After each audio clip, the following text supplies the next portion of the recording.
Hi, and Shabbat Shalom, everybody. Sorry for the late start this morning. We had a little issue with the live stream, but I think it's working now. It looks like it's working. Hypothetically, it's working. I'm going to put it down here, and the camera's working and everything. So hopefully, those of you in the live stream just saw it turn on, and we're good. Hopefully. Yes. Now it's a live stream. Although the sound system in here is not very good, but it's good right now. Like for right now, it's good, but it's not the best sound system. Next door, we've made much improvements, and we bought good equipment, so the microphones are better and stuff. So in here and on the other side. So, enough with that. Hello, how's everyone doing on this nice Shabbat morning? Nice, good, nice. I'm doing okay. I'm in the recuperation stage. Just a little tired, but I'm all right. It's good. It's nice. My voice after Kol Nidre has been killing me. After singing so many times, it's very nice. Yes, please. Wow, Pass New Jersey bar. That can't be easy. Wow, that's amazing. So now what? Yeah. Nice. That's amazing. Mazel tov. That is a big deal. That's a big deal. You did? You passed the bar last month? Wow! Congratulations. Nice. Very nice. I'm sure you did. Go in the next day. I would have gone in right after you passed the bar. I would go right in. Yeah. That's wonderful.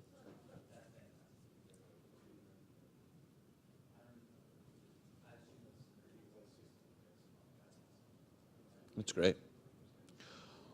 We're going to start. Hopefully, live stream is working. We're here. There's a minion. I'm thrilled. And Cantor Muchnick, for those of you who don't know, is on the way. He got caught in some massive, crazy traffic this morning. And he has been on the turnpike, he said, for at least 40 minutes, trying to figure out what's going on. He comes from Cooper City. So he said he made an illegal turn in the middle of the freeway, and he's going a different direction, and hopefully he'll be here soon. So I said I would start, and he'll arrive, and we'll be fine. So let's begin. 170.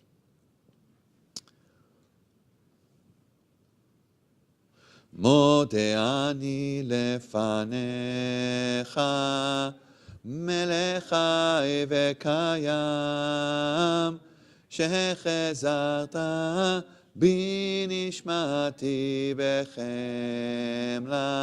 בחמלה, רבה אמונתך, רבה אמונתך. 175, our Nisim B'chol Yom, our daily blessings and miracles. Baruch atah Adonai Eloheinu melech haolam, asher natan asar v'bina להבחין בין יום ובין לילה.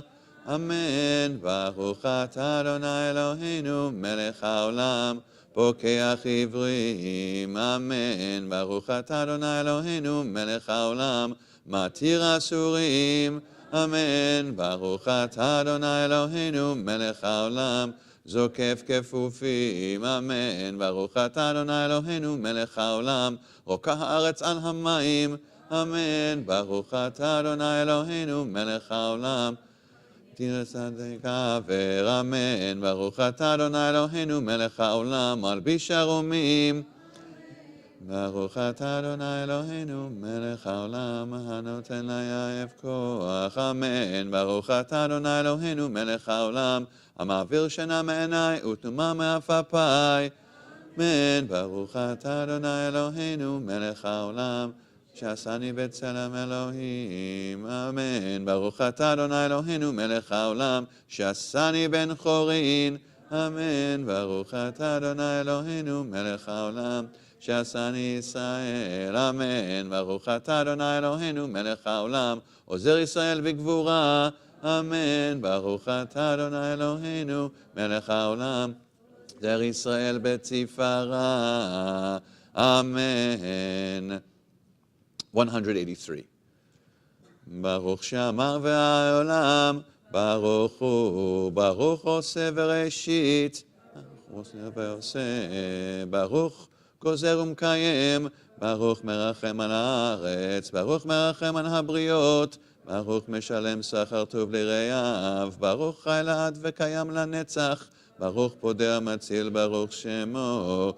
Blessed is the one who spoke and the world came to be. Blessed is the one who continually authors creation. Blessed is the one whose word is deed. Blessed is the one who decrees and fulfills. Blessed is the one who is compassionate towards the world. Blessed is the one who is compassionate towards all creatures. Blessed is the one who rewards the reverent.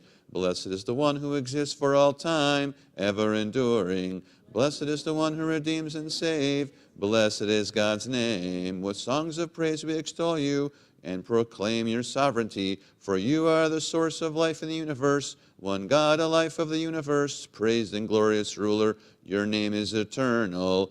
Baruch atah Adonai, melech me'ulal batishbachot.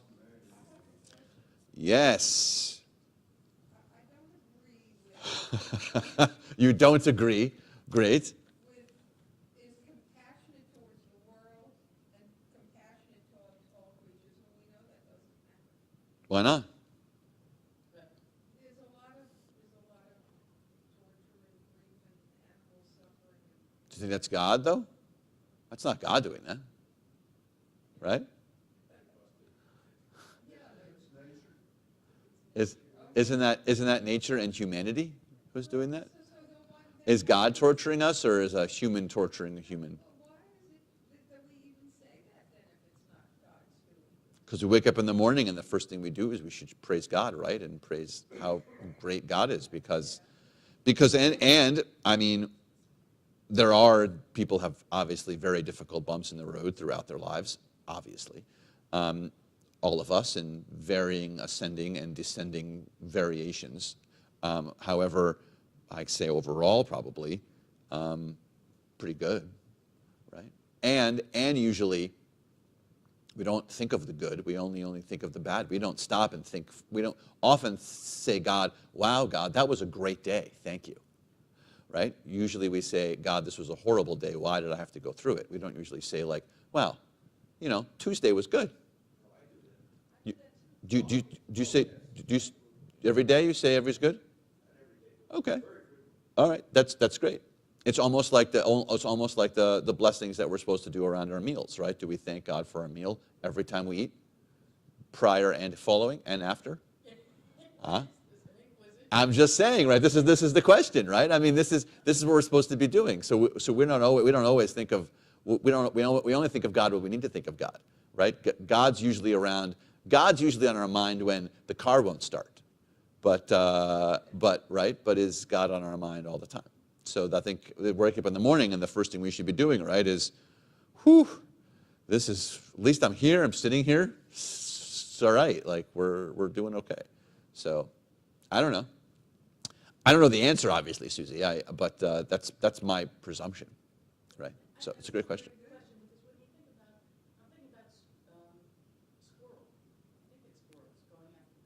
Yeah. I mean, that's not really compassion. I mean, God set that up, right? Yeah. Yes. Sure. We didn't do that. That's not us. We didn't do that, but also those animals are structured to eat other animals, so that's how they're set up to eat. Well, you eat. I won't say you. We eat animals, yes.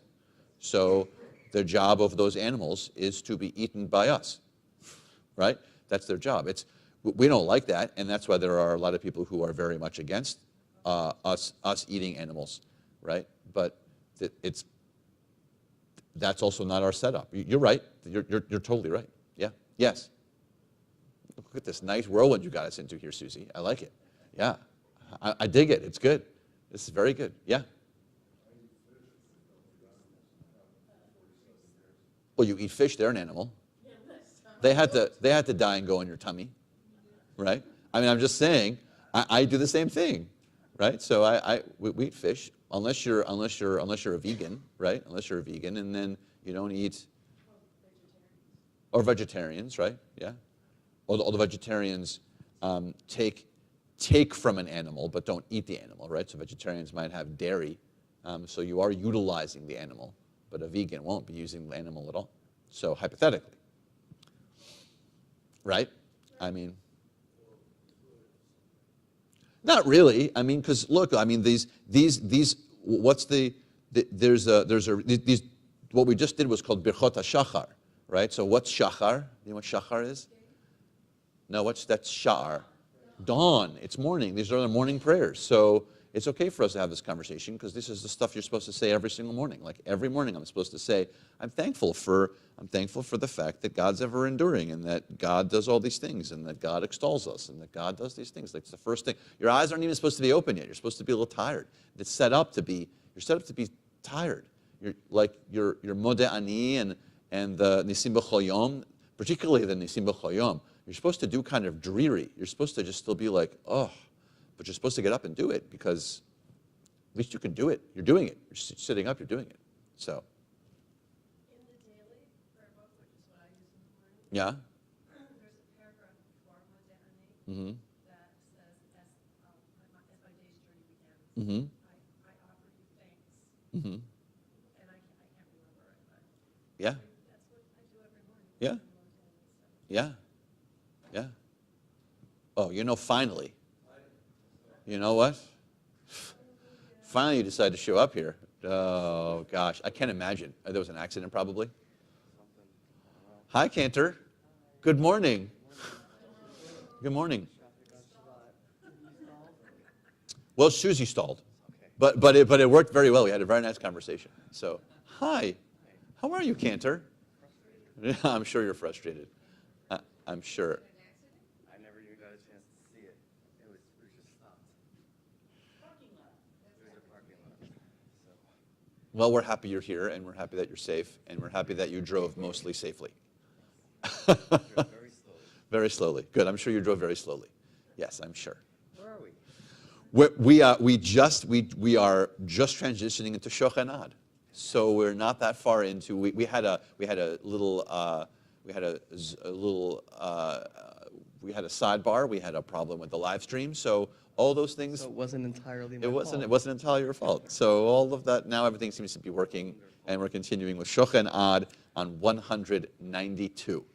Shochanad maharom v'kadosh shemo v'chatzuv ranenu tzadikim Adonai la'isharim navatehila b'fi yesharim titalal uv'divrei tzadikim titbarach uv'elshon chasidim titromam ובקרב קדושים תתקדש, ובמקהלות רבבות עמך בית ישראל, ברינה יתפאר שמך מלכנו בכל דור ודור.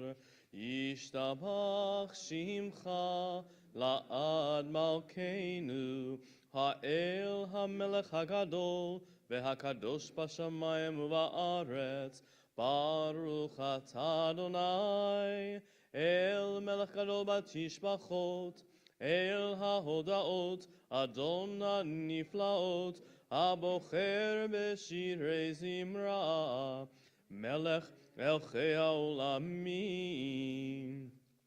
Yitkadal veyitkadash shemei rabba, Be'olma divrach yirutei ve'yamlich malchutei, בחייכון וביומייכון ובחיי דכל בית ישראל בגלה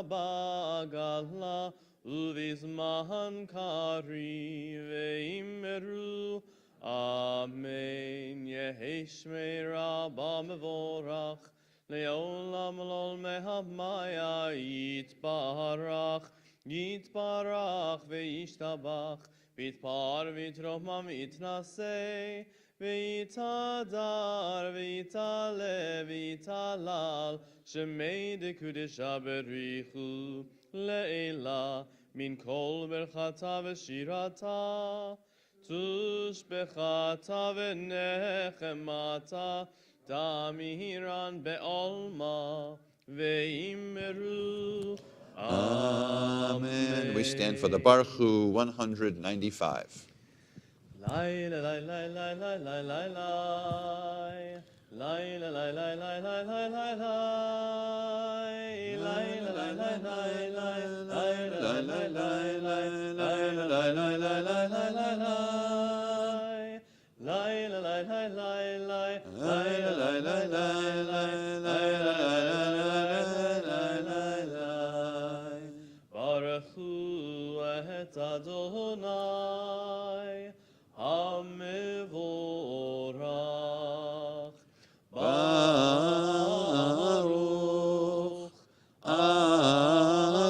Adonai Hamevorach Hamevorach Leolam Vaed Hamevorach Hamevorach Leolam Vaed Baruch atah Adonai Eloheinu melech haolam yotzer or v'choshech oseh shalom uvoreh et hakol. Please be seated. Continue on page 199. We give thanks for the sages and teachers who bring us understanding of your will. Gratefully, we recall the lawgivers and prophets, the psalmists and sages of Israel, and joyfully remember from the dawn of Israel's life, we will turn to you and find purpose. Baruch atah Adonai bocher b'amo Yisrael be'ahava, page 200.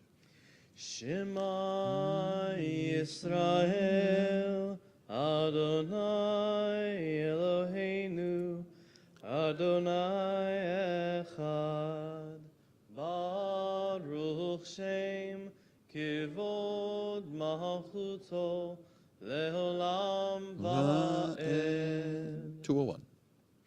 ואהבת את אדוני אלוהיך בכל לבבך ובכל נפשך ובכל מאודיך והיו הדברים האלה אשר אנוכי מצווך היום על לבביך ושיננתם לבניך ודיברת בם בשבתך בביתך ובלכתך בדרך ובשוכבך ובקומך וקשרתם לאות על ידיך והיו לטוטפות בין עיניך וכתבתם על מזוזות ביתך ובשעריך 202. ויאמר אדוני אל משה לאמור דבר אל בני ישראל ואמרת עליהם ועשו להם ציצית על כנפי בגדיהם לדורותם ונתנו על ציצית הכנף בטיל תכלת והיה לכם לציצית וריתם אותו וזכרתם את כל מצוות אדוני ועשיתם אותם ולא תצורו אחרי לבבכם ואחרי עיניכם אשר אתם זונים אחריהם למען תזכרו ועשיתם את כל מצוותיי והייתם קדושים לאלוהיכם אני אדוני אלוהיכם אשר הוצאתי אתכם מארץ מצרים להיות לכם לאלוהים אני אדוני אלוהיכם. Our song of redemption, Mi Chamocha, on page 204. מי כמוך באלים אדוני, מי כמוך נהדר בקודש. נורא תהילות עושה פלא, נורא תהילות עושה פלא, שירה חדשה, שיבחו גאולים, לשמך על שפת הים, יחד כולם הודו והמליכו ואמרו, אדוני ימלוך לעולם ועד, אדוני ימלוך לעולם ועד. צור ישראל, קומה בעזרת ישראל, ופתחנו לך יהודה וישראל. גואלנו אדוני צבאות שמו, קדוש ישראל, ברוך אתה אדוני, גאל ישראל. Amidah 205. אדוני שפתי תפתח ופי יגיד תהילתך. Adonai, open up my lips, and my mouth may declare your praise. Baruch atah Adonai, Eloheinu, v'Elohei avoteinu v'imoteinu, Elohei Avraham, Elohei Yitzchak, v'Elohei Yaakov, Elohei Sarah, Elohei Rivka, Elohei Rachel, v'Elohei Leah. Ha'el hagadol ha'hibor v'hanora, El Elyon, gomel chasadim tovim, v'koneh hakol, v'zocher chaste avot ve'imahot, u'mevi gula livnei v'neihem, leman shemo be'ahava. Melech ozer u'moshiach u'magen, Baruch atah Adonai, Magen Avraham ve'ezrat Sarah, Ata gibor le'olam Adonai, Mechayeh hakol ata rav le'hoshia, Morid hatal, Mechakel chaim bechesed, Mechayeh hakol berachamim rabim, Somech noflim ve'rofei cholim, Umatir asurim, umekayem emunato, lishenei afar, michamocha bal gevurot, umido melach, melech memit umechayeh, umahatzmiach Yeshua, V'neheman ata lehachayot hakol, Baruch atah Adonai, mechayeh hakol. Kedusha 208. Nekadesh shimcha ba'olam, kishem shemakdishim oto b'shmei marom, hakatuv al yad neviecha, V'kara ze el ze ve'amar, Kadosh, Kadosh, Kadosh, Adonai tzivahot, Meloch kol haaretz, kivodo. Adir, Adirenu, Adonai, Adonenu, Mahadir Shimcha, Bechol Haaretz, Baruch Kevod Adonai, Mimkomo, Echadu Eloheinu, Hu Avinu, Hu Malkeinu, Hu Moshienu, Vehu Yashmienu, Berachamav le'enei kol chai, Ani Adonai Elohechem, Yimloch Adonai le'olam, Elohai Yichzion, Ledor vador, Hallelujah, Ledor vador, Ledor vador, לדור ודור נגיד גאון לך, לדור ודור, לדור ודור, לדור ודור נגיד גאון לך, ולנצח נצחים, ולנצח נצחים, קדושתך נקדיש, ושכחך אלוהינו מפינו לא ימוש לעולם ועד, לדור ודור, לדור ודור, לדור ודור נגיד גאון לך, לדור ודור, לדור ודור, לדור ודור נגיד גאון לך, ברוך אתה אדוני, האל הקדוש.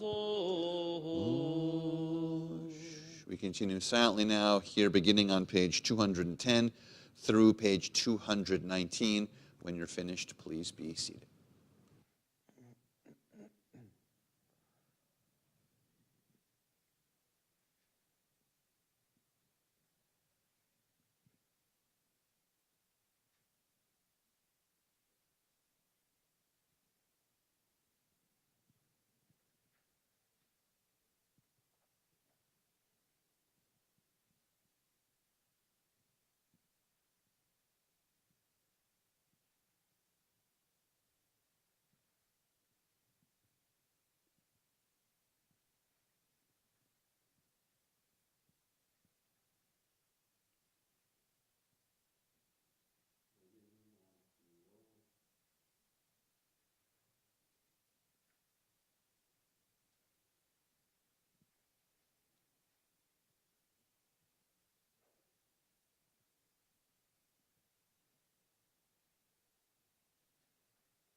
We're going to continue on page 216.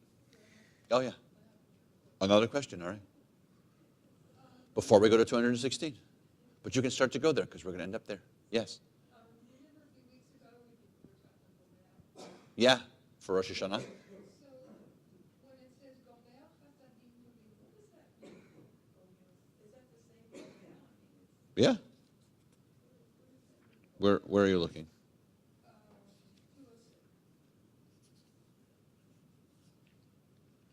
206. Oh, in the Amidah, you mean? Yeah. Yeah, it's like how am I going to say it? I'm trying to think, what does the English say for you here that's going to do a better job for me than I will? It's like, yeah, brings upon the healing, but let's see. Yeah. Like I think this says, what does this say for the English? It says, Oh Abraham, El Hagadol, Hagibor V'Hanora, right? El Elyon. Yeah, so let's see. Help us see the wonder. Teach the path Yeah, I think it's that idea of the like the better life, right? It's like the life idea. It's the brings forth like health and life. That's the same concept. That's what Gomel is for. Yeah. Does that make sense?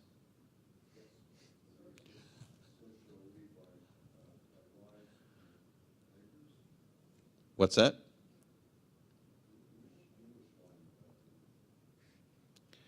It's, I think the word better life.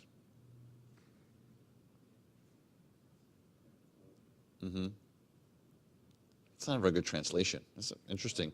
I don't like this translation at all. We can talk about it some other time. Sure. Yeah. But it's the same Gomel. It's the same. Yeah. Okay. We're going to be on 216. Sim Shalom. You ready? Cantor? Muchnik? Yeah. To go? Great. Okay, here we go. All right. Sim shalom, tova uvracha, chen v'chesed v'rachamim v'rachamim aleinu, ve'al kol Yisrael, ve'al kol Yisrael amecha, barcheinu yotzreinu kulanu kechad, ve'or panecha, ki ve'or panecha natata lanu, Adonai Eloheinu, sim shalom, tova uvracha, chen v'chesed v'rachamim v'rachamim aleinu, ve'al kol Yisrael, ve'al kol Yisrael amecha, Torat chaim ve'ahavat chesed, ve'ahavat chesed, Utzedakah uvracha verachamim, verachamim v'chaim v'shalom, sim shalom, tova uvracha, chen v'chesed verachamim verachamim aleinu, ve'al kol Yisrael, ve'al kol Yisrael amecha, ve'tov be'einecha levarech, Et amcha Yisrael bechol eit ubechol sha'a bishlomecha, sim shalom uvracha, chen v'chesed v'rachamim v'rachamim aleinu, ve'al kol Yisrael, ve'al kol Yisrael amecha. That's a fun one. I like that one. Do you know who it's by? I really like that. I looked that up. All right. It's an oldie. That's old. I mean, the word Sim Shalom, where does that one come from? I'm just kidding. Yeah. Exactly. That's where it comes from. 260. We're going to continue with the Seder Krat HaTorah, the service for reading the Torah, which can be found on page 244. Ein kamocha va'elohim Adonai, ve'ein kema'asecha, malchutecha malchut kol olamim, u'memshaltecha bechol dor v'hador. Adonai melech, Adonai malach, Adonai himloch le'olam va'ed, Adonai oz le'amo yitein, Adonai yivarech et amo v'shalom. Av harachamim heitiv avitzoncha et Zion, Timneh chomot Yerushalayim, ki v'chol levad batachnu, lecher ram v'nisa Adon olamim.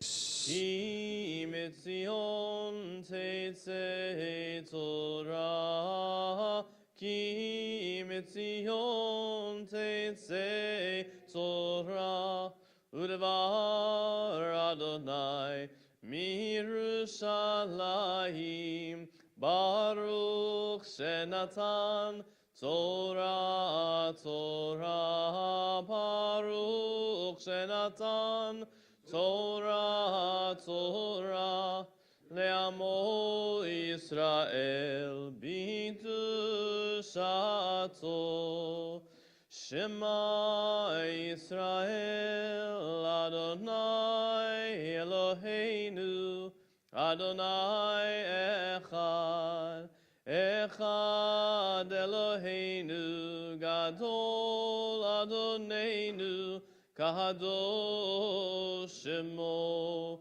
Gadlul Adonai Iti, Neramema Shemo, Yachdav.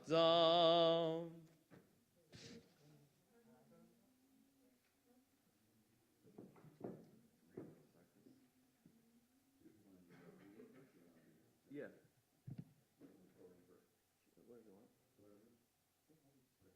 Please be seated. Yeah.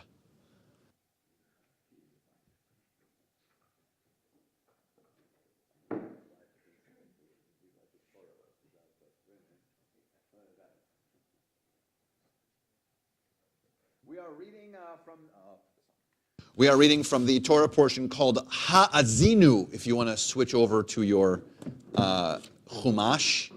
Ha'azinu is where we're going to be continuing. It's Deuteronomy 32. It's at the way end. So you should be pretty far back in there. But it's Deuteronomy 32 is where we are. Deuteronomy 32. Ha'azinu. Ha'azinu.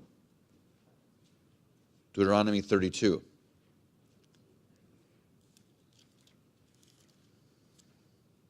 Anyone want to do the Aliyah this morning?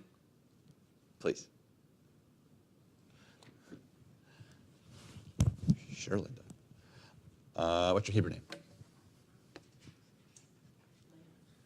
Leah Chaya Bat. Tamor Leah Chaya Bat Sarah Lalena Torah.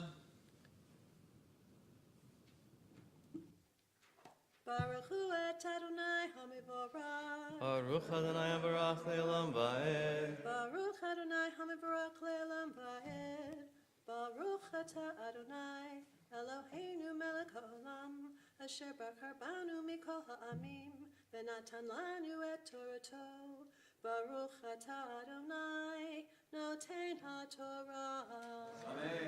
Amen. Hazinu hashamayim ve'adabera v'tishma haaretz imre fi yarov kamatar lechi tizal katal imrati kisirihim ale deshe v'chirvivim ale esev ki shem Adonai ekra havu godel Eloheinu hatzor tamim po'alo ki chod rachav mishpat Emunah ve'ein avel tzadik ve'yashar hu shichet lo banav mumam dorikesh uftalto hal Adonai tigmalu zot am naval ve'lo chacham halo hu avicha kanecha hu ascha ve'chonanecha. Baruch Ata Adonai Eloheinu Melech Haolam Asher natan lanu Torah emet v'chaye olam natat b'tzolchenu. Baruch Ata Adonai noten HaTorah. Amen. Yes, koach. Yes, koach.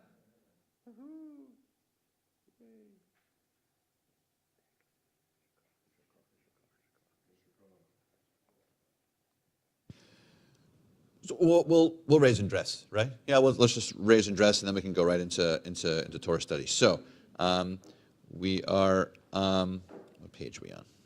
I don't know. If you want to follow along in the Siddur, it's on page something. It's on page. I should know this. 252. 252. And together we stand. Torah asher sa Moshe lifnei bnei Yisrael al pi Adonai ve'ad Moshe. Now you're just showing off now with all the columns. Now you're just showing off with the columns. Yeah, it's nice. It's very nice. Yeah, sure. Yeah. It's like I had my Wheaties this morning. Yeah.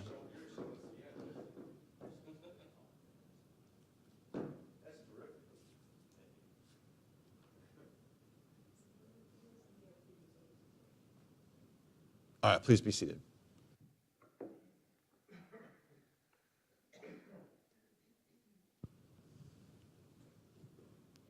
It's very impressive, Kanta. It's so impressive.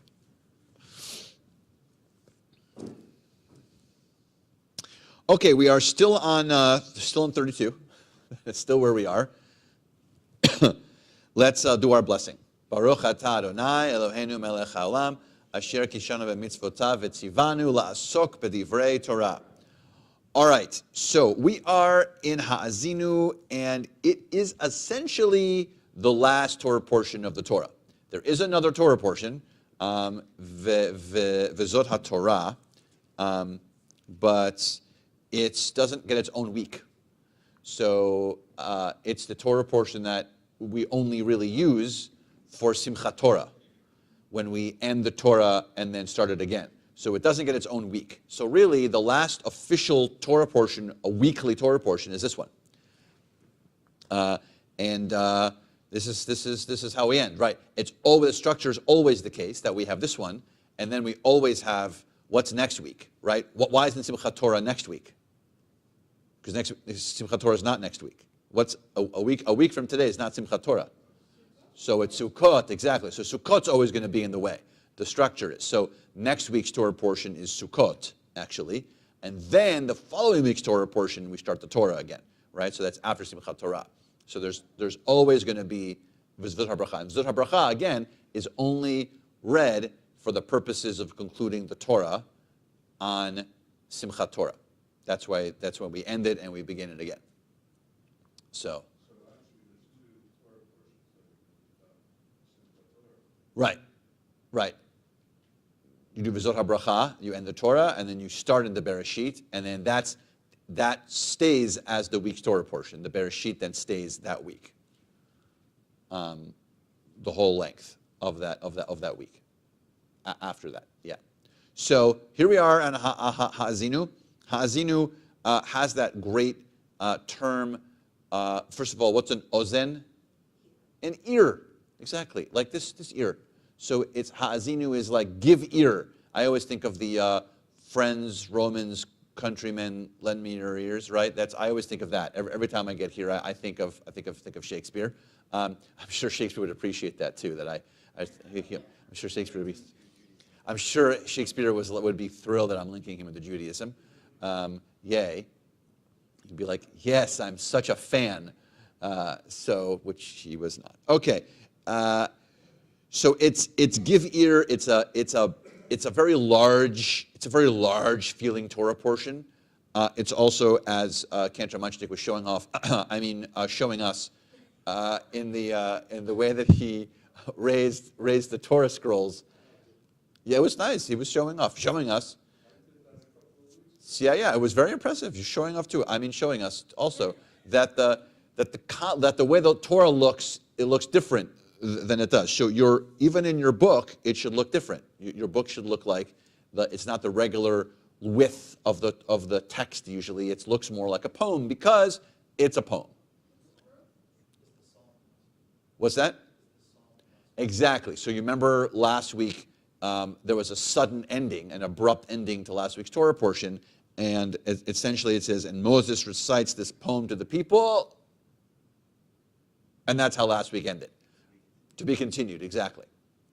And so when it said the song is going to sing, it's this one. So it connected right into this week. So this is actually the Song of Moses, if you want to call it that. Ha'azinu is the Song of Moses. God wrote it, Susie. No, probably Moses. Right? Let's do all the guesses. So some people are going to say it was God. Some people are going to say it's Moses because it is, right? Because it's 37-day-long speech from Moses. So Deuteronomy is still all Moses talking. So hypothetically, it's really still Moses who's talking. What author wrote this? Probably the Deuterists. So those are the Deuteronomists. That's the D. That's the D. You know how there's the four different authors of the, according to who wrote the Bible, there are 4 different authors of the Torah, and there's the D author, which is Deuteronomy, and probably the D author wrote it. So most likely, right? There's the E, there's the D, there's the J, and then what's the other one? I know. What's the 4th one? The Elohists or the Elohim. That's E, D, J, P were the priests. Thank you. Whew. All right, I got it. Were the priests. So probably all of Leviticus was written by P, the priests. The Elohists probably wrote all the sections of the Bible that have the word Elohim in it. Probably those were the Elohists, or they added throughout. That was E. D were D who probably wrote all of Deuteronomy, and then probably J, the Yahwists, and anyone that had Yud He Vav He. Anyway, so probably J, probably. And or they didn't write each book. Maybe they were each piecing different pieces together, and that's why Elohim occurs in some places, and Yud He Vav He occurs some places, and so if you want to read that, actually it's a very good book. It's very easy to read. It's not a text-heavy book. If you want to read a very good book, it's called Who Wrote the Bible, and it explains all of this. Yeah. It's interesting, but it's not a. I mean, some of these books are pretty heavy, and you're like, oh, it's like a textbook. It's not. It reads beautifully. So if you want to read it, it's a very good book. Yeah, I recommend it. Okay, so. We have this give ear concept, and also it's a poem that hypothetically Moses is giving. Why is that interesting? Well, it's not supposedly he's giving. He's giving it. It says so, right? It says so at the end of last week. I'll read to you what last week says. You don't have to flip back 1,000 pages. It says, "Then Moses recited the words of this poem to the very end in the hearing of the whole congregation of Israel." That's what the last verse of last week's Torah portion said that. Then Moses recited the words of this poem to the very end in the hearing of the whole congregation of Israel, colon. And then it's this. So it's Moses. Last week was whatchamacallit? Was Vayelech. Vayelech, yeah. So, all right. So this is the poem. This is the poem that Moses is giving. Why is that interesting? Why is it interesting that while Moses is giving us a poem? Yeah? Love that. All right, so poems usually have this beautiful, like, you remember certain aspects of it. Right, the language of it's kind of interesting. Love that, yes.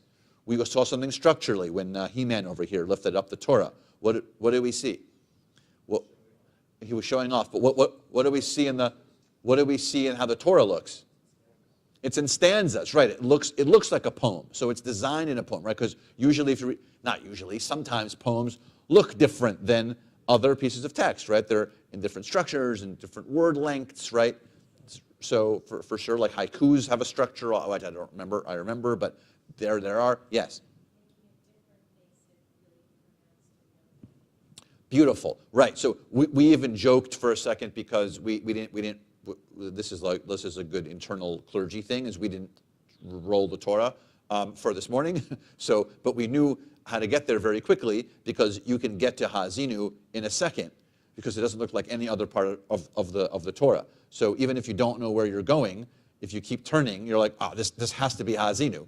Because just like the Song of the Sea, for instance, you can't miss the Song of the Sea. Even if you don't know what you're doing, if you're rolling the Torah, you can't miss the Song of the Sea because it looks like, looks like it's 3 different parts. It looks like there's the walls of water on the side, and then the middle section is where the Israelites walk through. And so that's when the Israelites walk through during the sea parting. The priestly benediction exactly has a section. So you can see like at least 4 or 5 places. Shema has these very pronounced letters. So there are 4 or 5 things throughout the text that identifiable, and every Torah anywhere in the world. It doesn't matter which Torah, they're all the same. So yeah. So Ha'azinu is easy to find because great, it looks like it's very special looking. Why else is it interesting? What else is interesting of the fact that it's a poem? Yeah. Nice. Okay, so this is essentially this is not essentially. This is the last thing he's going to say. So this poem is the last thing Moses is going to say. The last words. So interesting, it's a poem. He chooses a poem to be the last words that he's going to give the Israelites is a poem. All right? What else is interesting? Oh, it says so. Look, I'm not making this up. Right? It says, then Moses recited the words of this poem to the very end in the hearing of the whole congregation of Israel. This. It says so in the text. So if you're a pshatist, remember there's a few ways to look at reading text. One way is the word pshat, which means the literal reading. It says it. Whatever it says, I'm not going to have a little drash on it. I'm not going to make anything up on it. I'm not going to look at commentaries. It says this, I say it. This is where it must come from. That's a pshat form of studying text. The pshat says, he wrote it, he wrote it. We don't have to go any other discussion if we don't want to. Well, he said it. He recited it.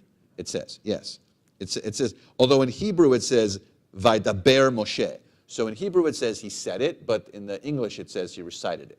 But I think recite is a nicer word because it's about to be a poem. So you don't really say a poem, you recite a poem. So it also makes the whole experience softer, perhaps, right? It doesn't say it that he wrote it. Right, it just says that he recited it, which is, anyone could recite a poem, right? The other thing that the translation says poem, but it's really shirah. Where?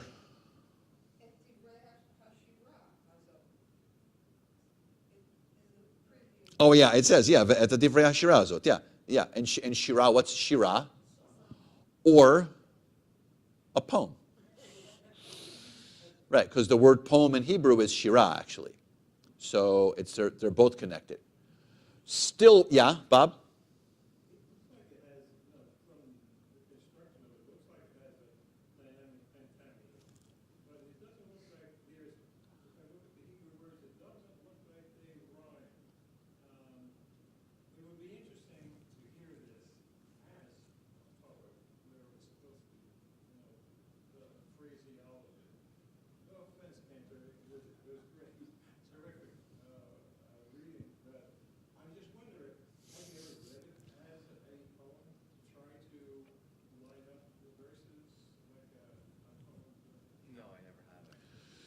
You know better than me about this, obviously, but there's no special trope for this, right?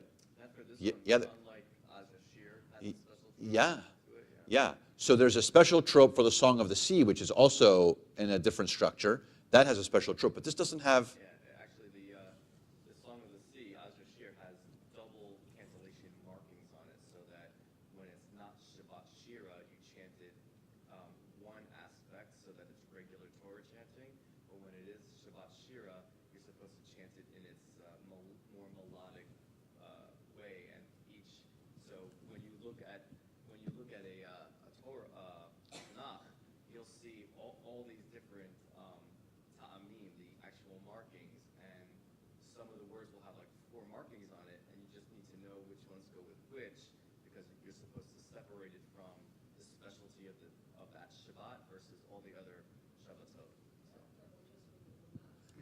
That was the whole year of cantorial school, right? Just that one part, just that one year. That was the whole 1 year of cantorial school.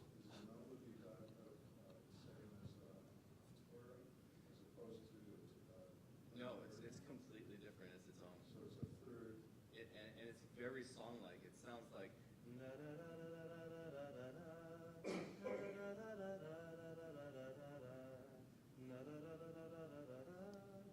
So it's very, very song-like. And it's specific for, it's not nowhere else, right? It's nowhere else. It's nowhere else, right? Only for Azashir. Right. Yeah, because it's specific only for that one section, right? Yeah. So this section, this poem, doesn't have 2 separate types of cancellation marks. It only has the one. like any other Torah portion, although visually it's written out differently. So are the trout that we read in Torah the same trout that they're using? For this? For Hazinu, For Hazinu? For this one? Yeah, they're the same. Yeah, they're the same. Yeah, I mean that's why not why Ken Marshall didn't do a dynamic necessarily chant, because it doesn't ask us to. Yeah. It just says to do a regular chant, as opposed to other spots. and also, Rob, you probably know this better, you don't really have that same audio sounds of rhyming that you do in English in the Hebrew text. Like, you don't rhyme it the same way because a lot of the Hebrew text ends with masculine, feminine, plural. That's how all the endings are. It's very difficult to like make Hebrew words rhyme with, the way that a poem goes. Unlike in English, you can find words that mean the same thing but sound like the word to make it flow like rhythmically, even as you're reading it. But Hebrew is very, very complicated to do that. Unless you find an incredible Israeli poet, by the way, and then where they're geniuses, and they find a way to put it together. But they're not in this room. No, they're not in this room. They are not in this room. So like if you've heard of Yehuda Amichai, for instance, you've heard of Yehuda Amichai, you know who that is? Probably the greatest Israeli poet laureate ever that existed. So if you ever want to go through some of his stuff or read some of his stuff, actually he has his stuff. It's so good, it's in our prayer book, actually. There are pieces of Yehuda Amichai in the English readings in our Shabbat prayer book all over the place, because he is the most famous poet laureate of all time. And he finds ways to rhyme Hebrew he was a genius. So that was also what he did. It wasn't chanty, though. It wasn't Torah. But also although he was a very learned Jew, and he was a great liturgist, so oftentimes he will put prayer into his rhyming of other random poems, and no one else could do that like him. So he was. Big on acrostics. What's that? We're big on acrostics. Yeah, we're big on acrostics. Yeah. So he was a genius. So if you ever actually want to read anything about everything was translated into English, by the way. You're gonna lose some of the Hebrew translation. But if you want to read a really good book or a really good poem, by the way, get a book on Yehuda Amichai. It's incredible. The stuff's like phenomenal. There's a reading in the prayer book called, it's a sad one but a complicated one. It's actually by the Amidah, I think, on Friday nights. It's called Diameter of a Bomb. Actually, it's one of his most famous poems, and he talks about a bombing.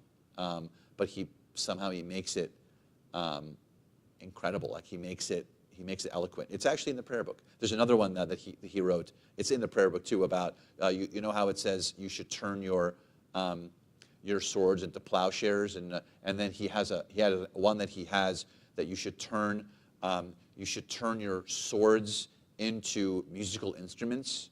So someone who wants to make war will have to turn them into musical instruments first before they turn them into swords. It's brilliant. He had all this, because that sentence is from Jewish text, right? It's from the Bible. So he took a biblical reference and put it into whatever. So just to go back to rhyming and poetry, Yehuda Amichai is brilliant. If we have a minute afterwards, I'm happy to show you a couple of spots in here, but he's incredible. Great read. Anything on Yehuda Amichai. Great. You want a Shabbat afternoon read with a little glass of wine, and you want to relax and sit and just be inspired, read Yehuda Amichai. Like on a bench that swings, Yehuda Amichai. He's the best. Yes. Yes. You had your hand up, Harry.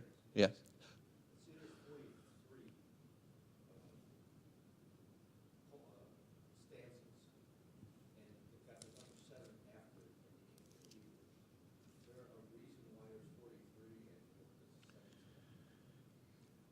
Why there are 43 stanzas? That I don't know. That's a great question. I actually have not heard that before.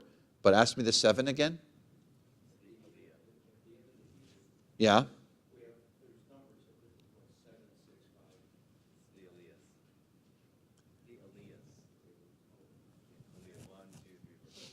Oh, it has it in your text? I don't have it in my text. You have the right book. That's right. Yeah. My Hebrew, does your Hebrew go from right to left? Yeah, mine goes from right to left in my book. It's so weird. How about we read a little bit of the actual Torah? because this was just preamble. We do have a Linda. So Linda, do you want to read for us? All right, great. Give ear, O heavens, let me speak. Let the earth hear the words I utter. May my discourse come down as the rain, my speech distill as the dew, like showers on young growth, like droplets on the grass. For the name of the eternal I proclaim, give glory to our God. All right, so thank you. Pretty, yes, pretty. Nice picture. What did you picture? What are some of the things that you pictured in your head a little bit? Yeah, paradise. It's kind of, yeah, like what did the lighting look like for you? Yeah, like a warm lighting. I always pictured like a nice warm lighting. Yeah, like a sky. Yeah, like a nice warm feeling. The commentary is really like verse 2 particularly, because it says what's my discourse? What's a discourse? How would you transfer that into English, real English? What's a discourse? Yeah, right. My speech, right? What I'm saying, like my discourse is what I'm saying to you, right? So may what I'm saying to you, right, come down as rain, right? And then it says my speech distill as dew. Right, so what's the difference between those two? What's the difference between 2A and 2B? Like, is there a difference between the structure of that language, right? So the Torah doesn't waste words, right? So it's not haphazard. So what's the difference between 2A, may my discourse come down as rain, my speech distill as dew? Is there a difference? Yeah.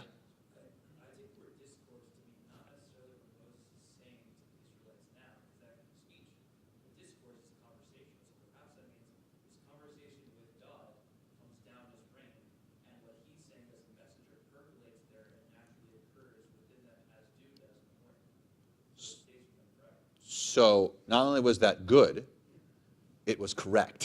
So that's exactly what the commentary says. So now that the bar is passed, we should talk about some other stuff that you're going to be doing. So yes, that's exactly what the commentary says. So it says that the rain falls. So where does that come from hypothetically? God. That's God, right? And where does dew form? On the ground. So that's who is that then? That's us, right? That's us. So it's the connection that we make, and it's through water, right? And by the way, why through water, and why the perfect connection to water? Why does it sit here and always be before Sukkot? The harvest. So all of this fits so perfectly for us also as we sit here. The Chagim are over. I mean, the first set of the harder, bigger Chagim are over. There are two still left, right? There's still Sukkot and Simchat Torah, right? So they're still coming. But what a great spot to be sitting here and for us to think of that water like we're stuck, right? You have the water from above and the water from below, and we're like in the middle of that, like that good, like the good juiciness of how God is connecting to us. Yes. Uh-huh. Oh, beautiful. Yeah, that's beautiful. Yeah. Oh, I love that. Do you know the word for dew? You know the word for dew? Tal, exactly. So tal. So have you ever heard a Hebrew name Metal? You ever hear that name? So that's where it comes from. Like me is mayim, water. Metal, like the water of dew, is the name of that person because it comes from, right, that beautiful watery connection that we have. And what a nice way to start for Moses to start us off on this idea, how my speech or my discourse or my teaching or whatever it is that I'm doing is not just coming down from I am speaking, right? So, but it's coming down from God, and I'm bringing it forth to you through the dew, almost to say. And then like showers on young growth, like droplets on the grass. Okay, great. It's like a beautiful setting. All right, let's keep going, please. The rock, whose deeds are perfect, all God's ways are just. A faithful God who never faults,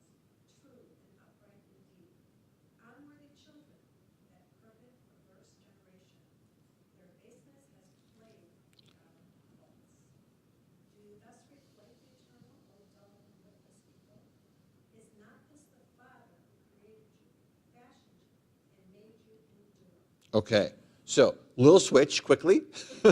there's a switch over from this beautiful, sweet Moses who was like, oh, the rain and the dew, into what? Unworthy, yeah. Okay, back to you people, crooked, perverse generation, right? Play this falseness, dull, witless people. Makes me feel really good about myself.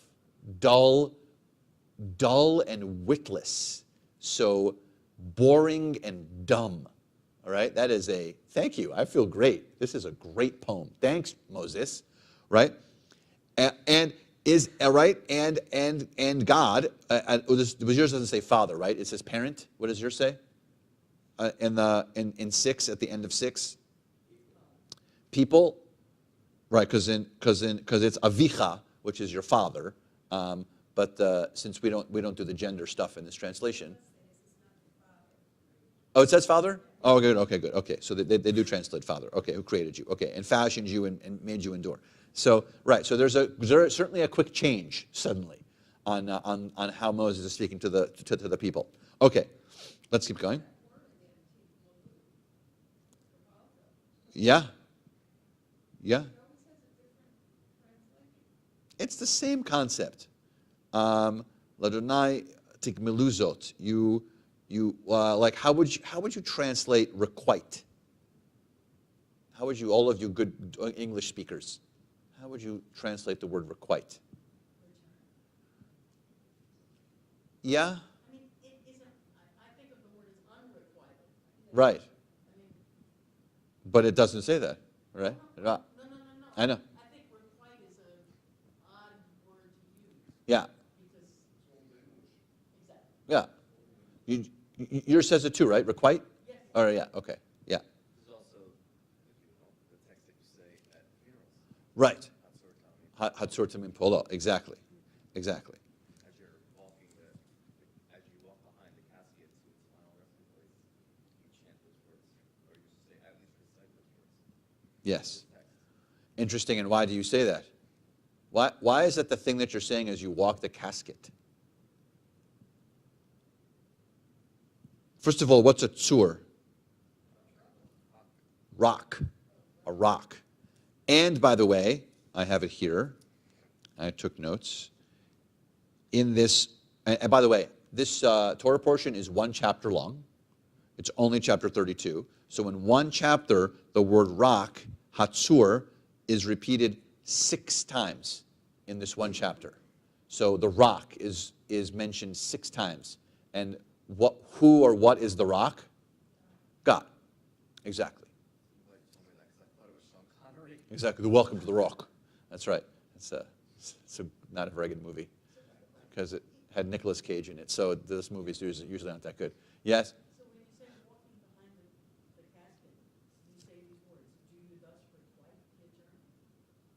Yeah, this is this. Well, it's interesting that you would say that, but I think it's more about, it's more for the mourners than it is for the actual deceased, because everyone's following the casket. So it's talking about, the rock, God, many, many times. It's just that verse, though. It's just verse 4.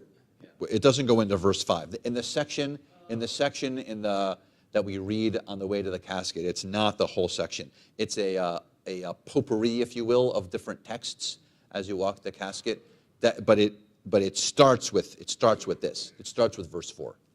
So it's a mixture of different texts when we walk the casket. But that's where we start. Yeah. Okay, we're on 7. Remember the days of old.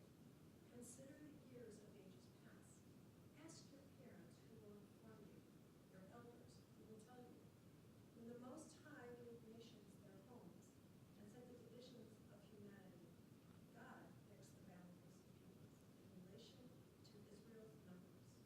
The eternal's portion to this people, Jacob, God's own allotment. Okay, what's Jacob have to do with anything? Where does Jacob come from?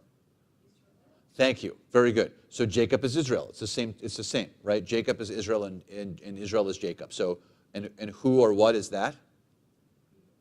That's us.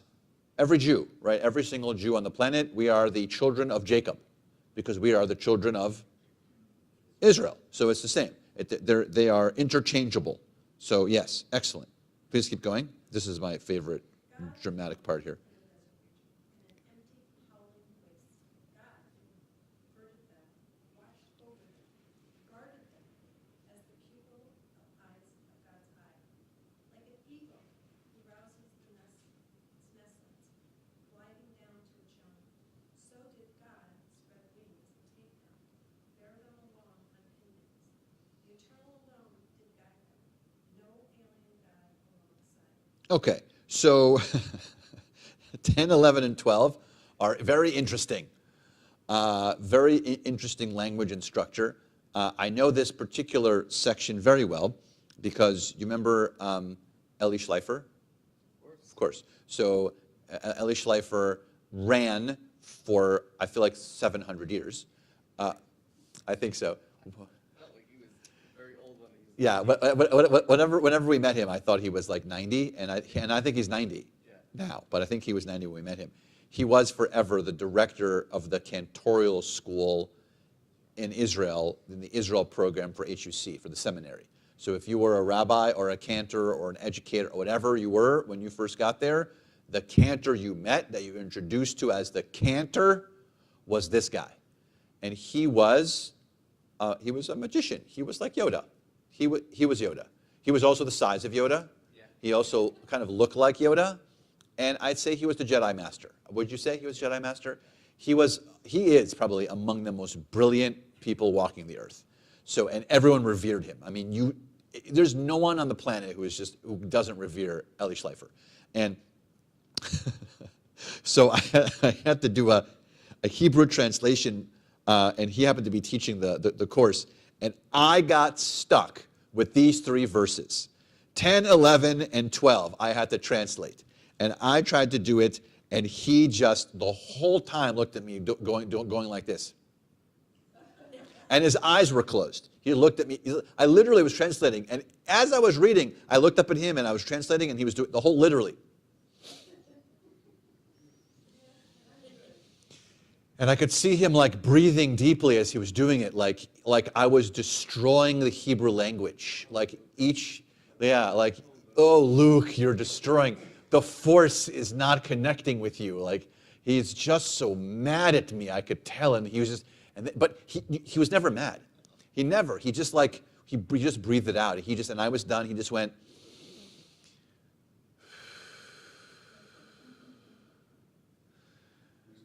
And he said, and the eyes were still closed, and he said, let's look at the translation together, he said. So, and I was like, I said, Eli, I don't understand any of this. I said, I speak Hebrew fluently, and I don't know any of these words. And he said, let's work on it together. So, can you figure out what is going on in 10, 11, and 12? Because I still cannot, and Eli, wherever you are, I love you, and I still don't know what you're talking about. So, right? I mean, he was your master, right? As you come in, he's everything. He's amazing. He's amazing. Yes.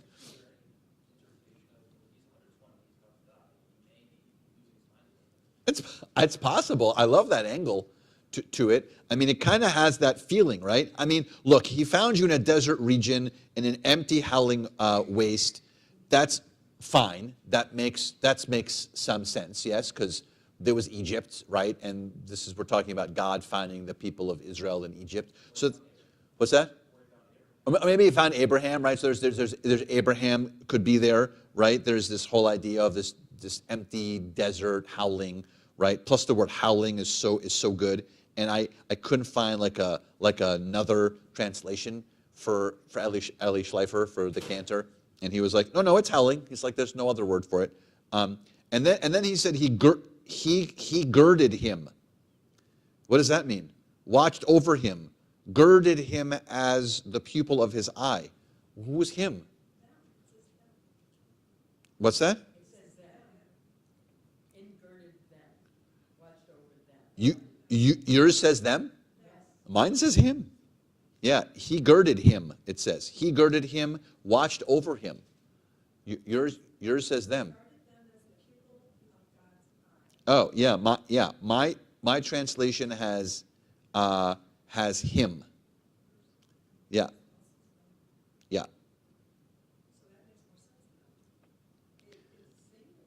Yes, it's singular. So that's why it's, them makes more sense, and him makes less sense. Right. So like an eagle who rouses his nestling, that makes sense, right? Like to just, move them around a little bit. Gliding down to his young, okay, still good. I'm staying conscious on this one, right? So he did spread his wings and take him. Again, I have him. You have them. Yes, great. Bear him. You have them. Along on his pinions. Yeah. So it's very interesting how yes, Bob. This is coming after a lot of disparaging remarks about the Israelite people.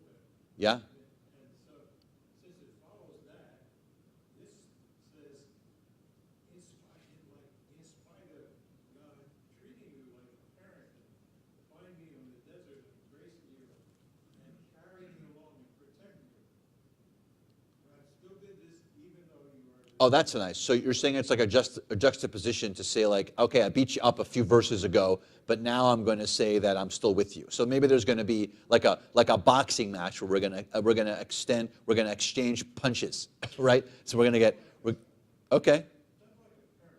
Okay. Oh, like a parent. Okay. Fine. Which is interesting. I like the parent concept because we also have to somehow allow children to experience their own experiences, and if they get beat up a little, it's okay, right? It's not physically, but they have to experience life on their own. We can't, cocoon them to every single thing in the world. They have to be able to experience their own things on their own way and learn from them. So that's a beautiful idea. That maybe this is a very parenting moment for Moses, which, by the way, probably was. Yeah. So, the Israelites knew that they had caused God and Moses a lot of grief. Sure. The stuff that he said about them was true. So maybe this part of it is a reminder that in spite of them acting the way they did, God was still there to do all this stuff for them. Yeah. So it was just like a reminder, this is God, and God, this is what he did. Yeah, it's possible. It's possible to say, look, it's been 40 years, right? So there's been a lot of torment. It's been longer than 40 years, right? Because they started prior to. They don't get 40 years until way into the book of Numbers, right? They're still. It's only a few months outside of Egypt, and then it's not until Shlach Lecha, which is way into the book of Numbers, that they make the big mistake about sending the spies, and that's when they get the 40 years. So it's more than 40 years, really, of annoyance. Yeah. Is there any interpretation that the reason Moses is chastising them so much is because they've been so bad they get to go in and he doesn't, so he's just jealous? Sure, I would imagine.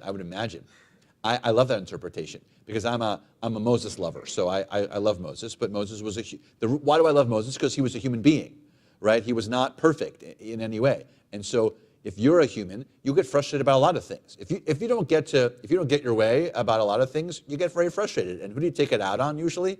The people around you, the people who might have caused you the trouble that you couldn't get into. You hit a rock. Right? You hit other people, you hit whatever. Like, what we get frustrated. We're human. If things don't go our way, we don't like it. We get very frustrated. You're going to say something. Were you before? You had. You were talking about him. Yeah. And the difference between singular and plural. Uh-huh. And I was going back to Jacob. Uh-huh. The fact that when Jacob really means Israel, Uh-huh. really means us. Yeah. So maybe your translation is using it as people. That's nice. Taking the idea of nation, but also in a singular person.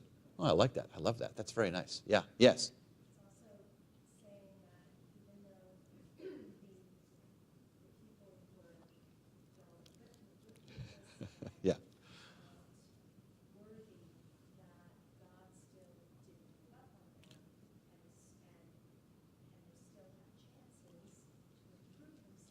Yeah. The whole, again, it's the whole concept in Judaism. Uh-huh.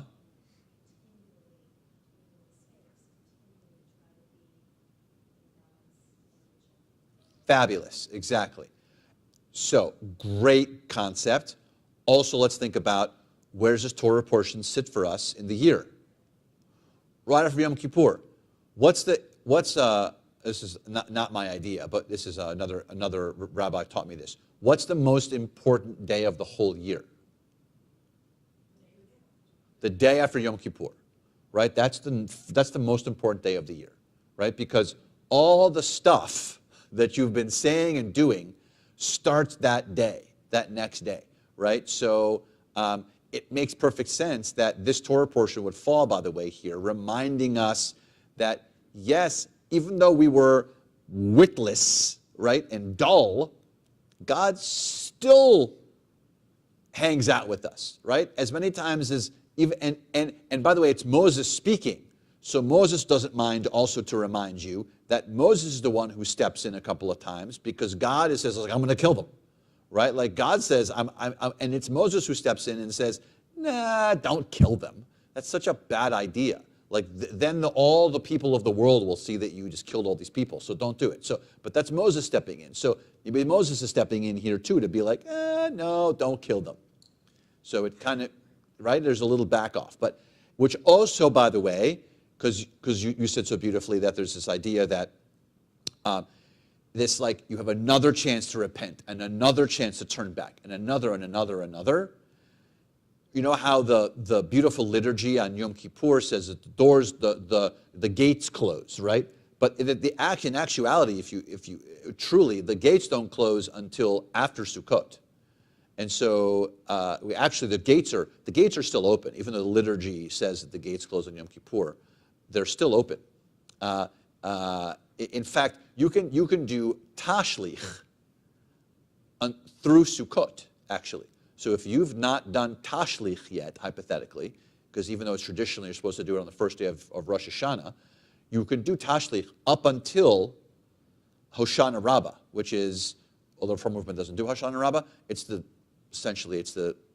almost the last day of Sukkot.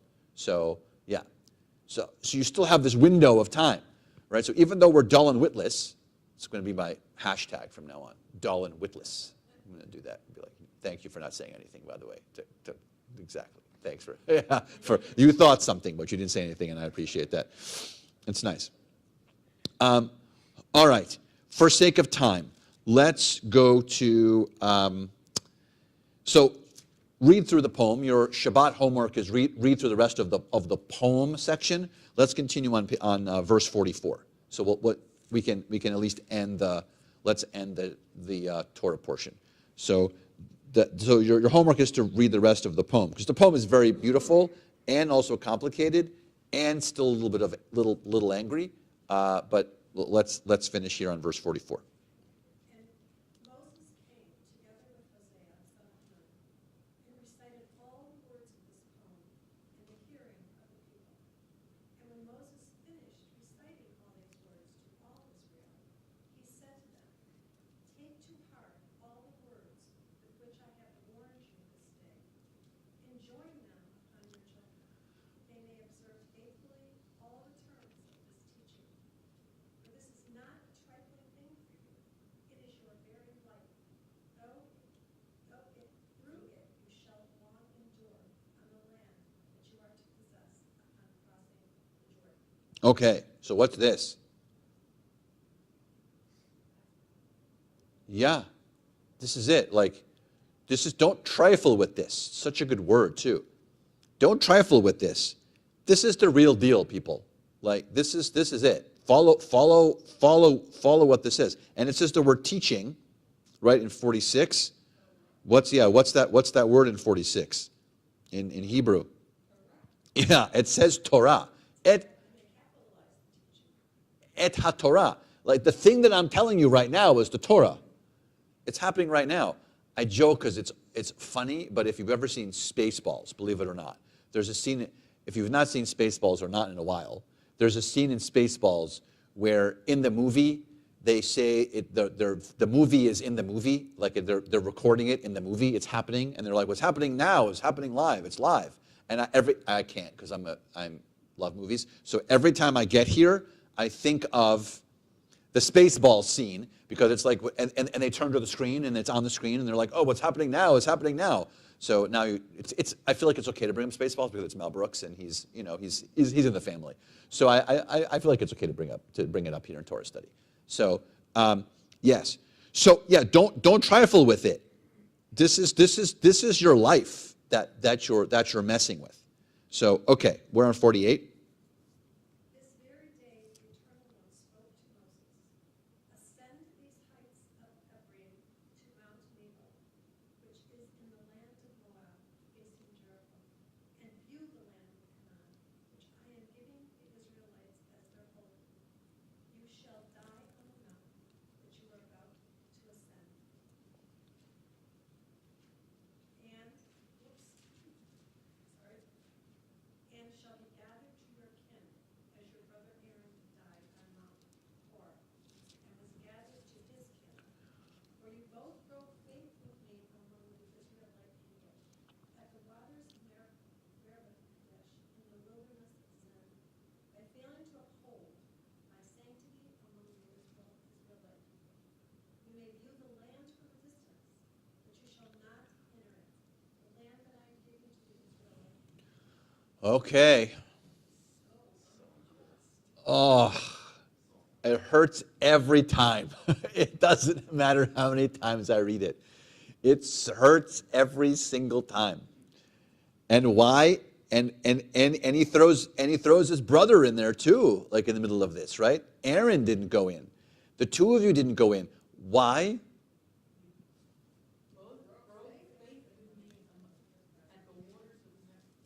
What's the waters of Meribah? The rock. It's the rock. And the irony the whole time is that in this Torah portion, how is God described as? The rock. So it's interesting that it's not a coincidence, right? That all put together for us, and he stands there and he oversees the land. Yeah.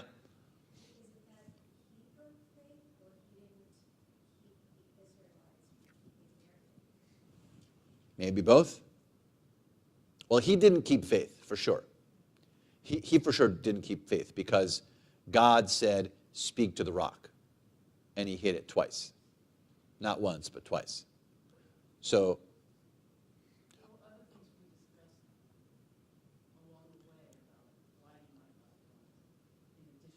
right, he's also, for those who don't like him, he's also a murderer. Right? Moses is a murderer. He murdered someone and then hid it, right? So, But that's not mentioned here. That's not mentioned here. God doesn't mention anything except Yeah. one instance of Yeah. rock. Yeah. That's it. Yeah. It doesn't mention all those things that we talked about and whatever. We sprinkle a little stuff. Right. It's only this. Yeah. This is the issue. You and your brother. So your brother also died because of it. Yeah. So pretty much your brother died because of it and you're dying because of it. Not that Aaron helped build the golden calf, Right. but the rock. Yeah. What did Aaron do? I mean, it was Moses who did it. They were together. You should have said, "Don't hit it, talk to it." You said you loved Moses because he was human and you Yeah. got frustrated. Can't you say you got frustrated instead of speaking to the rock, he the rock because he was so frustrated? Yeah, he did. That's what we say. That's what we say.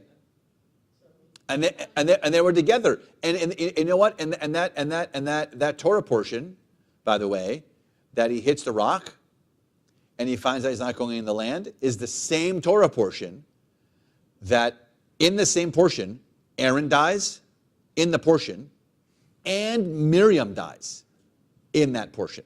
Chukat.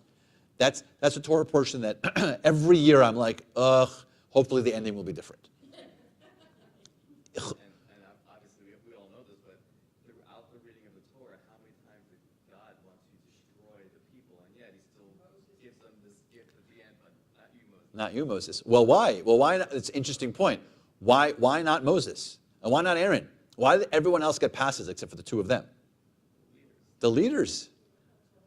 They were held to a higher standard. Miriam is not mentioned in the spot, no. No. And she should be, because she also died that same Torah portion. And she had a bunch of other faults that hypothetically she could have died for, but she's not mentioned. She should have been. This is for all the places to have her, by the way, this would have been a great spot to have her. We could just like, we'll pencil it into our copy, but it doesn't. It just Moses didn't want to be a leader. He even tried to get out of it. Exactly. He tells God, like, I am not this guy. So God Exactly. had a little bit more rahmanis on a person who knew that, like, I'm not a leader. exactly. That's not the case, though. That's not the case. Yes. Also ceremonially, his job is to lead the Israelites to Israel. His job is not to lead them through war in Jericho against people there. That's ceremonially passing the torch. Exactly. Exactly. His work is done. His work is done. There's a great Torah portion. There's a great commentary that I read, just because my thesis is on Moses. So there's this great random commentary that compares Moses to, and I think we talked about this before, compares Moses to a person who founds a company, right? And when the company gets larger and larger and larger, and someone says to them, I want to introduce you to this other person, and this other, and the other thing is that the commentary is that the person keeps all their records in shoe boxes for the company. The founder.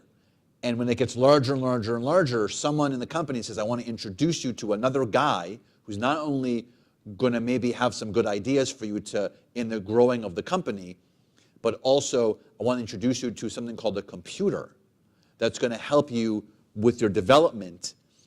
And then the founder has two options, right? The founder has the absolutely not. It's been working well until now. I've survived until now. The shoebox method works very well. I know where all my accounts are. What happens to that company probably? If they fail.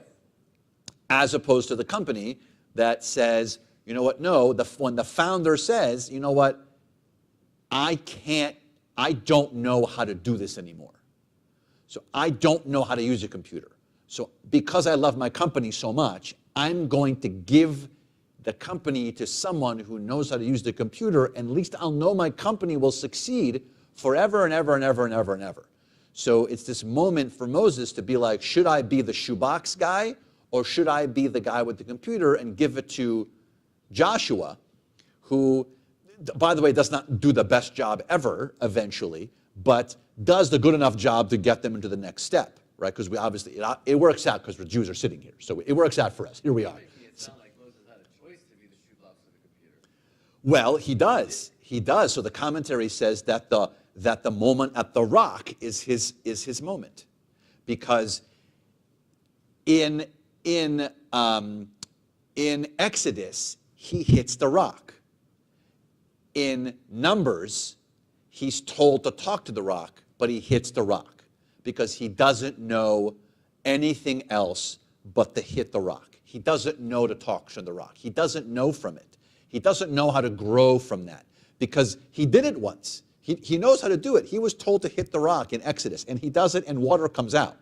They're in the same exact spot, by the way. They're literally in the same location. When he was set up, He wasn't. He had a he was told to hit the rock the first time. So He was. why do you think he could hit the rock the second Because God said not to. Because God says not to. Because God says to speak to the rock. And so that's why the commentary says it's at that point that Moses realizes, I'm not the guy to take you into the promised land.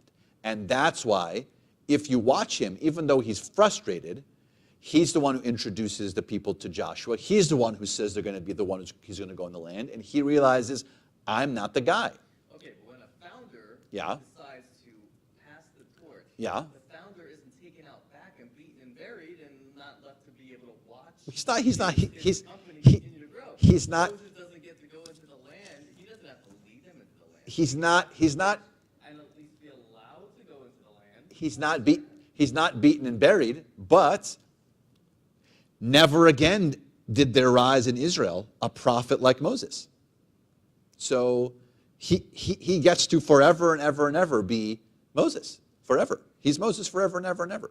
And then all the commentaries come and save him, right? That at some point, Rabbi Akiva, you know this, in the Rabbi Akiva, thousands of years later, takes him and shows him a classroom, right? He's like, look to the future, and the students are learning about Moses.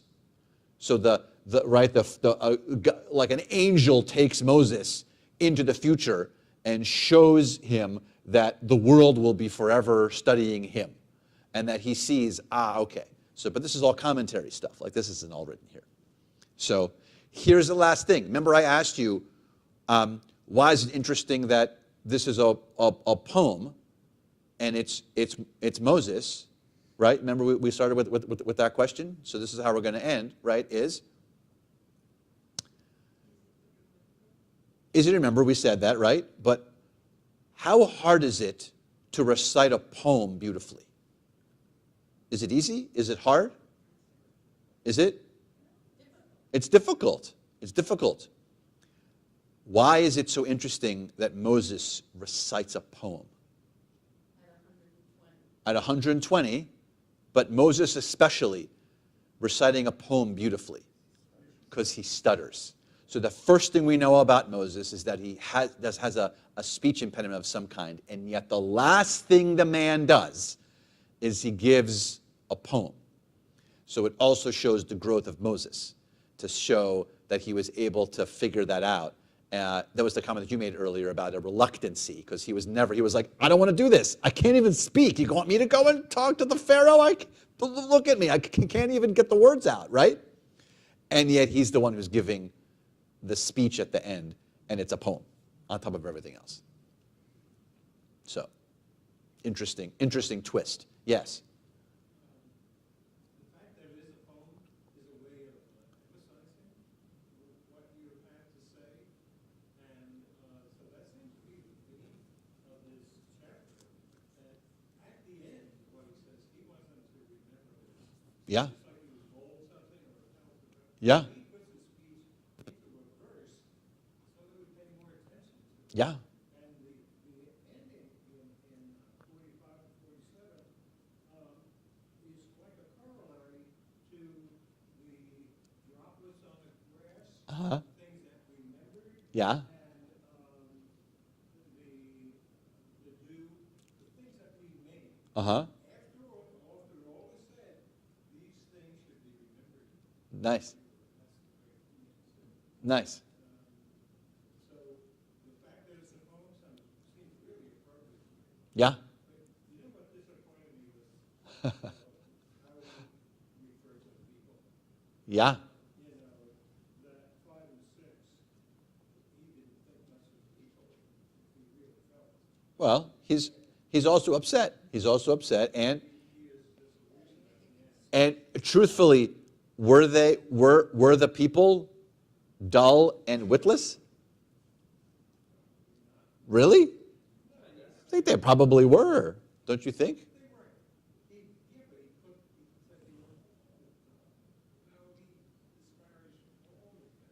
Yeah. Yeah. Yeah. I think that this is not a personal statement for anyone in the room, but I'll say that we're dull and witless on certain things. Wouldn't you say? On certain aspects. Don't you think? I think we're dull and witless. I'm witless on so many things. I'm witless. Right? And I mean, I could not do any sort of higher math. I am so witless on higher math. I got nothing for you. I got nothing. And dull, you've heard my sermons. So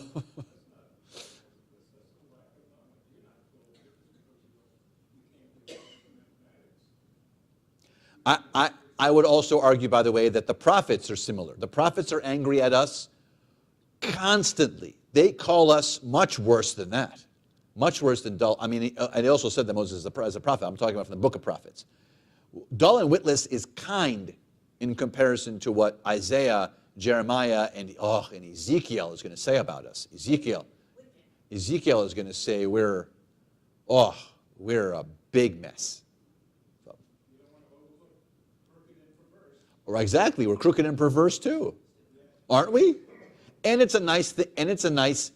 It's not nice, but it's a nice thing to put here in the spot that we just left Yom Kippur, right? So are we perverse? We just talked about. We just did all the perverse, like we just did this to ourselves. We just stood and did this for a whole day.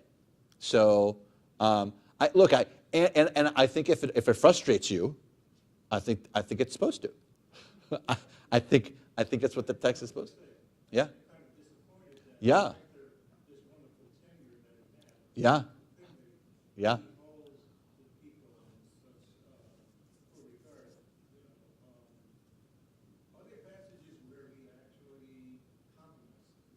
Sure. Sure. Because to leave them like this, I mean, these are the last words he's saying. Yeah. And now they're going to go into. Well, the answer is don't be dull and witless, probably, to the people, right? I mean, that's right. Right. I don't disagree with you. It's rough, but I think it's what he needs to do to get the point across to them. Have like some music in the background. Da, da, da, da, da, da, da, da, da, da, da. Yes.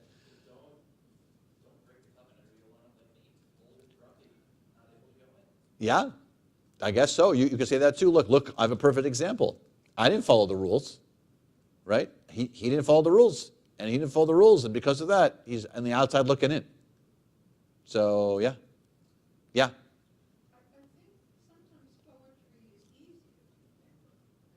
Yeah, for sure. This is the forest primeval, the murmuring pines and the hemlocks. I mean, Yeah. You can remember that? I don't even know what you just said. That was amazing. That was great. Yeah. Yeah. Yeah. So I think possibly that's one of the reasons why. Yeah, probably. Yeah. Yes. Amy, you get the last word. Okay. For me, this is saying very poignantly, but it embodies the concept no man is above the law. Mm-hmm. No leader is above the law. Yeah. No king, no human being. And you said there's a higher standard for the leaders. Yeah. Hypothetically, right? Yeah. So obviously here's a case where God is true to his word Mm-hmm. and there are consequences. Yeah. And that, I think, is the biggest takeaway. But despite our discussing anger and frustration, is it ever interpreted here that there's a sense of humility in these last words? From Moses? Yeah. Yeah. It's a warning, but can we find some? I would say that almost everything that he says and does has some form of humility. I think. I think he was a pretty humble guy. I mean, there were instances where he wasn't, but again, he's a human. But I think overall he's a pretty humble guy. He doesn't really ask for much. He just wanted to go into the land. But yeah, I think there's a ton of humility here. How the whole section ends. So, like, I mean, like, because the I had something and now I lost it. Yeah, I don't disagree. I think he's one of the most humble of all of our biblical characters. Kind of wistful. Now you go with the dream. Yeah, exactly. Yeah, and here's the guy who's going to take you. Here's Joshua, and that's it. That's how the whole thing ends. Really, I mean, there's another Torah portion, but like I said, it's not really a Torah portion. So, and it lends us right into Sukkot, which starts tomorrow. Well, tomorrow night. So, come build a sukkah with us tomorrow if you want to. 9:30. There'll be food, I think. There's always food. It's true. We're Jews. Yasher koach, everyone. All right, good. Nice. With the Torah still in front of us, we'll think of those in our community who are in need of healing, a physical, emotional, or spiritual healing. If you're thinking of someone and you would like to share their name at this time, please share. Mishnah Berurah, by the way, is on 253, so yeah.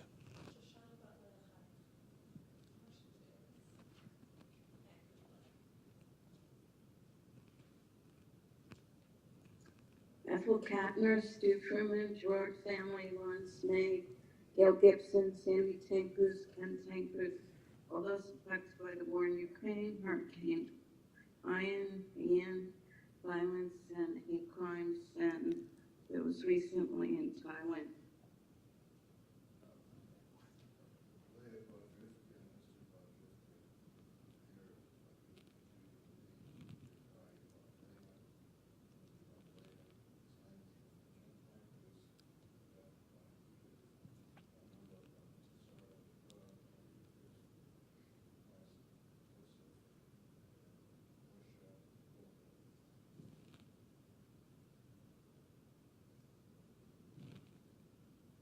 משבח אבותינו ואמותינו, אברהם, יצחק ויעקב, שרה, רבקה, רחל ולאה, וברך את החולים, הקדוש ברוך הוא ימלא רחמים עליהם, להחלימם ולרפאותם ולהחזיקם, וישלח להם מהרה רפואה שלמה מן השמיים, רפואת הנפש ורפואת הגוף, השתה בגלה בזמן קריב, ונאמר, אמן.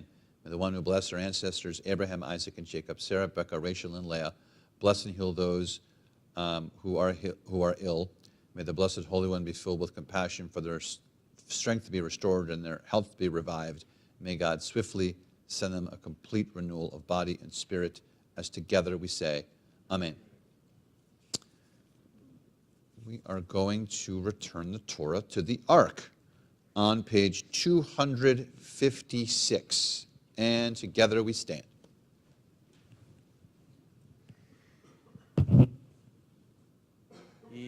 Hallelujah, Shem Adonai, ki niska Shemo levado, Odo al eretz v'shamayim, Vayarem keren le'amo, Tehila lechol chasidam, Livnei Yisrael am kerovo. Hallelujah. Hallelujah. Eitz chaim hi lama chazikim ba v'tomcheha me'ushar deracheha darchei noam v'chol netivoteha Shalom, Hashivenu Adonai, Elecha v'nashuva, Chadesh Yameinu, Kekedem.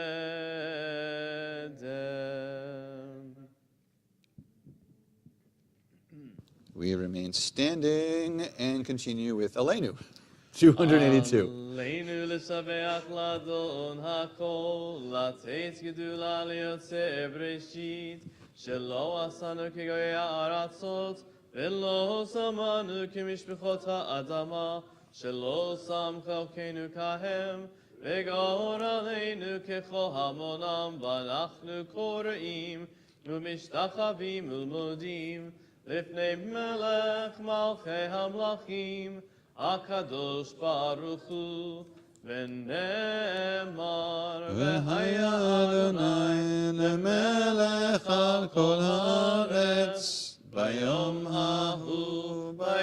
ההוא יהיה אדוני אחד, ושמו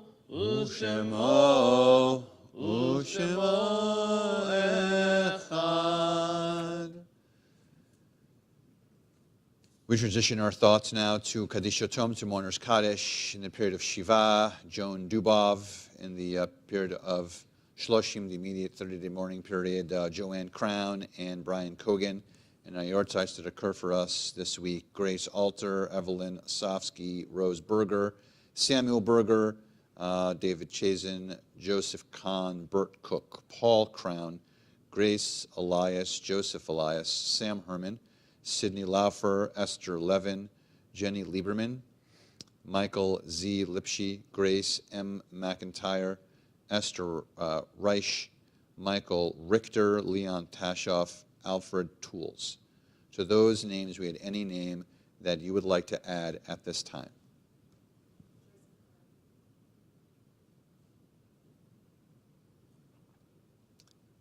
Kadisha Tom 294.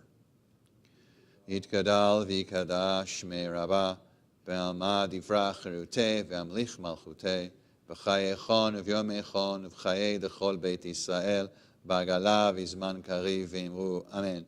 Yehei shmei rabba mevorach le'olam ulmei olmaya yitparach v'yishtabach v'yitpa'a v'yitromam v'yitnaseh v'yitadar v'yitaleh v'yitalal shmei kodesha brichu Le'ela min kol birchata v'shirata, tushbechata v'nechemata, da'amiran ba'alma v'imru, amen.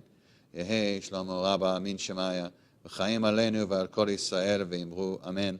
Oseh shalom b'imromav, hu yaseh shalom, aleinu v'al kol Yisrael v'imru, amen. May the one who creates harmony on high bring peace to us and to all Israels together. We say, amen. Please be seated. A couple announcements before we end. Erev Sukkot starts tomorrow night. Like I mentioned, you can welcome to help build a sukkah if you'd like, starting at 9:30 in the upper courtyard over here. And then Monday is Sukkot, first day. That is in this room if you'd like to join us at 10 a.m. We will be having festival morning services 10 a.m. And then there's a bunch of Sukkot stuff throughout the week. There's Bourbon and Bros. There is in the Sukkah. There is there something else? I feel like there's something else that I'm missing. I don't know. And then the following week there's Simchat Torah, which is on Sunday night. Also, Erev Simchat Torah, that's dancing with the Torahs, and there'll be. And then the Yizkor will be the following Monday, right? And then Simchat Torah, dancing with Torahs, libations, open libations for adults, if you'd like, to celebrate, and food and lots of fun. So there'll be live streams for everything. There'll be live stream for anything that happens in the sanctuary or in here, we'll have live stream for. Yeah. Yes. All right. We're ending today with It feels like an Adon Olam day. an Adon Olam day. Is that 322? 321. 321. All right. Adon Olam Hashem alach b'terem kol yetzir nivra alei nasa v'chefso kol azai mela shemo nikra v'yacharei kichlot hakol levado yimloch nora v'hu haya v'hu hove v'hu yeh b'tifara v'hu echad v'ein sheni lehamshilo lehachbira v'li reshit v'li tachlid v'lo ha'oz v'hamisra v'hu eli v'chai goali v'tzur chevli be'in tzara v'hu nisi umahanos li v'nat kosi b'yom mekra b'yado avkid ruchi v'etishan v'a'ira ve'imruchi yeviati Adonai li velo ira. Adonai oz lamo iten, Adonai v'rechet amo v'shalom. May God give strength unto our people, continue to bless us with hope and strength and love and peace. Shabbat shalom, everybody. Shabbat shalom. Shabbat shalom. Shabbat